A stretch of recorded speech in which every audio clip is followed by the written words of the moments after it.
Paro contemplated permitting a portion of Bnei Yisrael to depart from Mitzrayim, he sought clarity on who, and in response, Moshe conveyed that the departure encompassed the entire community and even the livestock. While Paro acknowledged that a segment of Bnei Yisrael had a duty to serve Borei Olam, he remained in the dark about the chosen individuals.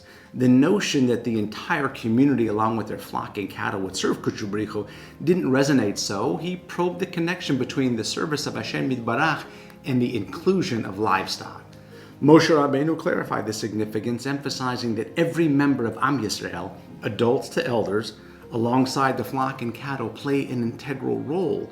He illuminated the Jewish perspective wherein the material is intricately woven within the spiritual.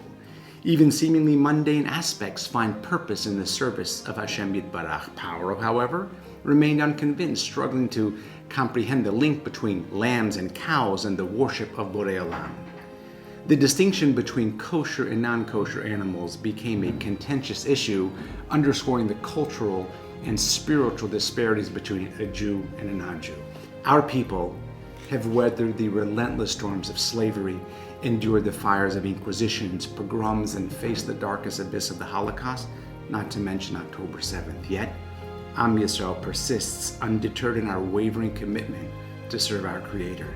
It is within this crucible of challenges that our most unlikely story unfolds.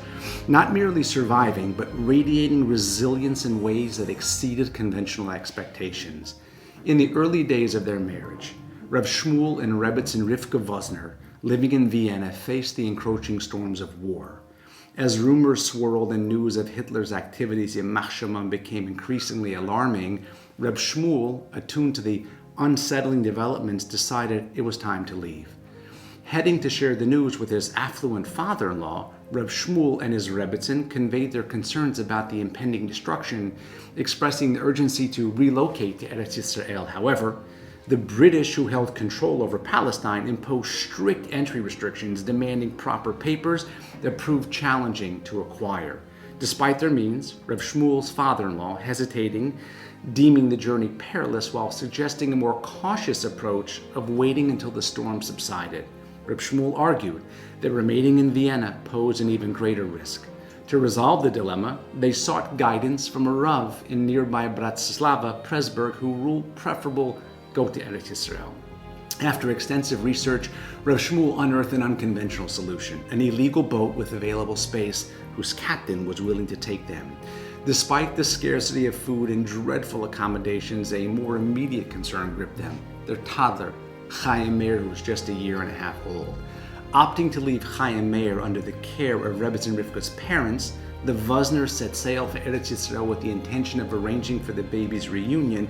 Once settled, little did they anticipate the rapid and extensive deterioration of the situation and years of separation. As Rav and Rebbetzin Vosner embarked on their journey, bidding a tearful goodbye, they faced the callousness of the British authorities.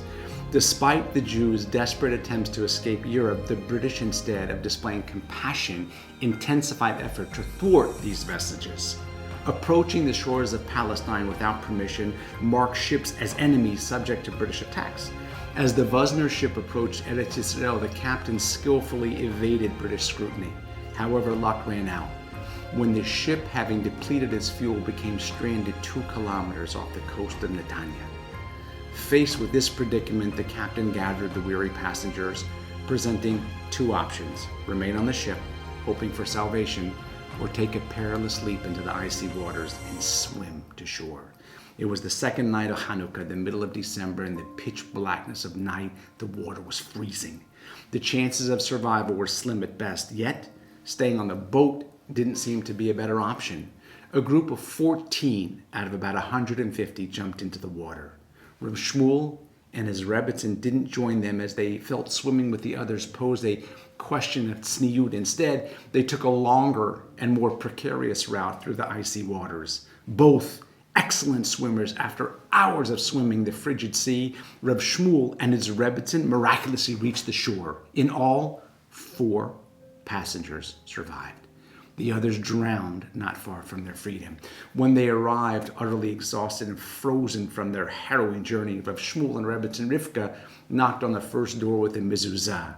The fellow who answered the door grew frightened when he saw the ragtag pair, slammed the door shut. Despite his fatigue, Rav Shmuel couldn't give up. Their clothes were drenched and sticking to their skin. The residents of the next house were more welcoming. They were invited in, offered a change of garments, warm food, a drink, and a few dollars, as all of their valuables had fallen into the sea. Before long, Reb Shmuel was giving shiurim to Talmidei Chachamim in Yerushalayim. For many months, Reb Shmuel and his Rebbetzin didn't receive a single update on their child, left on a burning continent. They heard rumors that millions were being killed, and they wondered what were the chances that little Chaim Meir was still alive.